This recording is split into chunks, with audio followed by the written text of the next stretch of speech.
Normally when I do a dream car, it's one car and we're pretty thorough with it, but this week we got 4 cars. That means my buddy Tom gets to drive for once. It's just about time too. 4 examples of Mopar, 3 of them with Hemis. All that remains is which one do I get to drive? Well, that's kind of obvious. The big car for the big guy. Yeah, and the Hemi car for the guy with a small man complex. Let's go.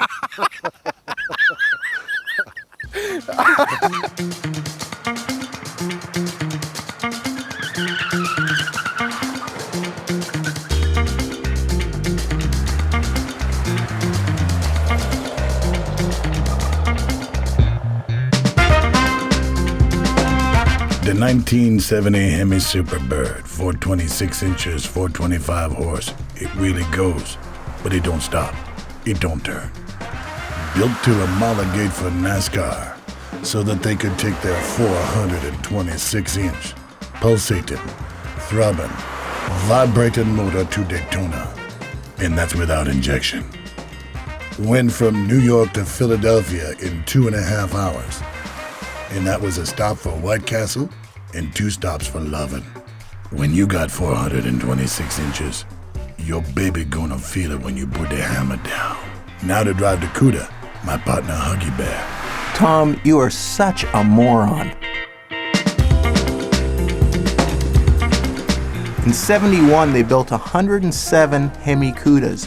59 of those were 4-speeds. Only a handful were sassy grass green.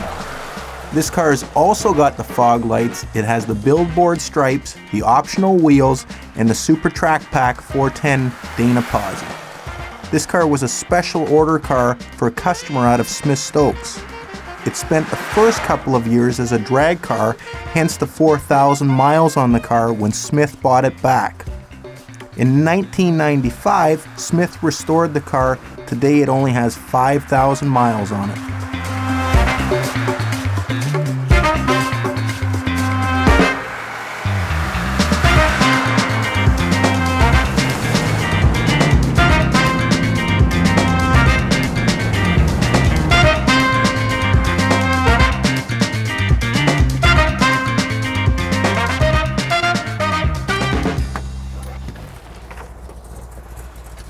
Well, now I remember why everybody had so much fun with these things.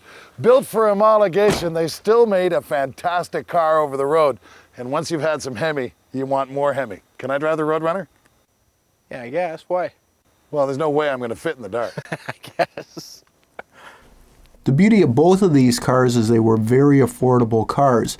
68 Dodge Dart GT, a real nice car to drive, and actually lots of get up and go. This one's actually got a 1970 340 motor in the car. It's got an 8 3/4 rear end with a set of rally wheels.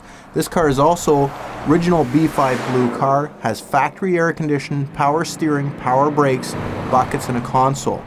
This car has also got a real interesting story behind it. It was bought out of a junkyard for parts. When he got the car home, he decided it was actually a nice enough car to do and it was still running and driving, so he decided to completely restore the car.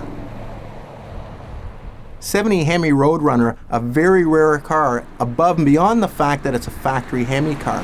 This car is an original black car with a build sheet to verify that. It's been owned by the same owner for 15 years. It's got power steering, power brakes, the air grabber hood, tick-tock-tack, a 410 Dana, and AM/FM radio. It's got a bench seat with a column shift. Should make it a little easier for Tom to get in and out of.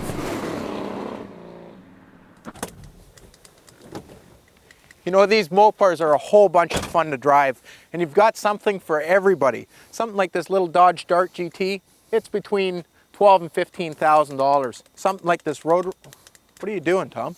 Seatbelt's too tight, I can't get it off. Road Runner's worthless now. Tom's stuck in the front seat. Normally it would bring about $50,000. 71 Hemi Cuda, they're real hot right now. They're gonna bring somewhere around $100,000.